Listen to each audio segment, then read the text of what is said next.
escalates until you're like, all right, well, this is a huge problem. And not just that, if you say it's not my problem, then the problem starts. Right. Wow, that is a brilliant point of view. I think everybody kind of took the privilege of like, it ain't my job, I'm not going to do it. When, again, biblical and Old Testament is like, well, we're not asking you to be your job, but could you be a good person and do the job? Right. And I think public institutions facilitate that kind of thinking because, like, okay, well, I gave it the office. Okay, so there's trash on the street. Wasn't there a trash person whose job it is to like come and pick up the trash?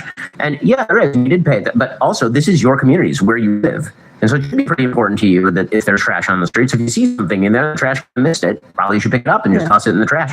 And like small things like that. So, we're very lucky. We live in a very close-knit Jewish community where everybody knows their neighbors. It really is old school. Everybody knows their neighbors. Everybody's kids know each other. And kids doing something bad on the playground, other people's parents will discipline them, right? I mean, like, it's just treated as community.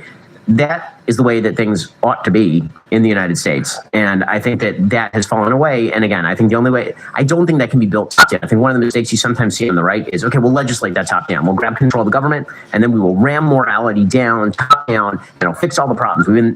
This presidential election, bam, everything will be, that's not true. We need foundation. Social fabric is built ground up and destroyed top down. Right? And so once it's been destroyed, you can only build one way, and that's to actually get together. People say, what can I do politically? The answer is you can go to church. You can get together with your community. You can build a nice community school. You can make sure that your kids know other people who you think are virtuous. You can train them in the ways of virtue. And that's how you build a community that's functional. That's what the church teaches. The church teaches like they will know you by your fruits, and it's not your works, it's the grace of God. So when you act like a Christian, people would want to be a Christian. But if you say you're a Christian and you don't act like a Christian, then it causes them to be like, well, I don't even want to be a part of this. There's no peace or joy. Sorry for cutting you off, God. No worries. But 100%, I think it starts at home, and I think that we've created a society that's very self-involved, and everything is about how is it going to be for me, and what can you do for me? And we've all started to lean on our own understanding and what we think is right. And when we do that, when we lean on our own understanding, we're lost, right? It's not ours. It has to be God's. Right. So how do you think, and I think too, at school, how much of it do you think should shape your political views, and how can we give kids, a well-rounded information so they feel like, okay, I feel really fed from both sides, and now I can make a proper decision? So how old are we talking here? Like high school. Okay, so the truth is that I don't think it's my job to present my kids with both sides. I think it's my job to present my kid with my side, and then provide good counter arguments to the other side. I'm the parent, they're the kid.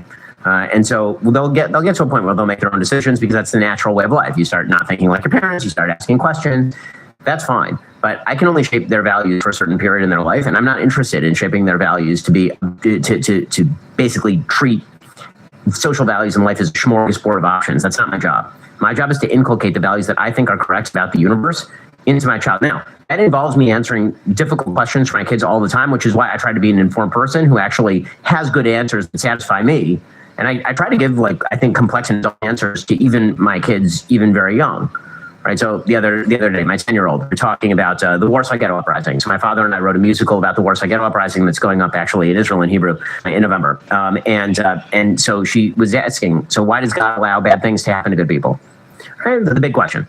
And so I said, well, in my view, God's main goal in life is to provide you with choice to choose him or to not choose him. Yeah. And so if he were to intervene in every given scenario in order to make good things happen to good people and bad things happen to bad people, then that would be intervening to such an extent that it would not be possible for people to have truly free choice, because what God wants is for us to love and fear him out of our own desire, not because we're afraid of a giant hand in the sky coming down and smacking us, or a giant hand in the sky coming down and rewarding us. Because the answer I just gave you, I gave to a 10-year-old. Right. Okay, so wonderful. That's the... So, but is Santa real or no? I don't know. No, but it's so fair because we must talk to our children like they're adults. Like when I was a child, my mom's friends, my family members, they talked to me like I was an adult. And so I spoke back to them like an adult, and I could form my thoughts and how I felt properly, I agree. And I think that as a society, we've almost done the worst thing. We've given children the options of adults without any tools to equip them.